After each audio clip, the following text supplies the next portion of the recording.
So, let's check ano ang ganap sa inyo this June. So, this reading ay para sa mga fire signs natin, Leo, Sagittarius, and Aries. Okay, Two of Cups. I can feel na there are certain people na handang sumuporta sa inyo this June or handa kayong tulungan sa isang sitwasyon. So, this June, malalaman nyo din kung sino ba yung mga totoong tao na nagmamahal sa inyo or kung sino ba yung mga tao na totoong nagmamalasakit talaga sa inyo.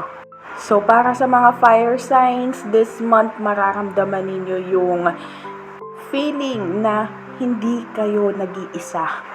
So, kailangan nyo lang din na maging open, na tulungan kayo. Kasi it can be na kayo din yung tipo na nahihiya kayo, na humingi ng tulong. But anyway, this is a confirmation, fire signs, na there is someone out there na handang dumamay or handang tulungan ka this month. Takes what resonates.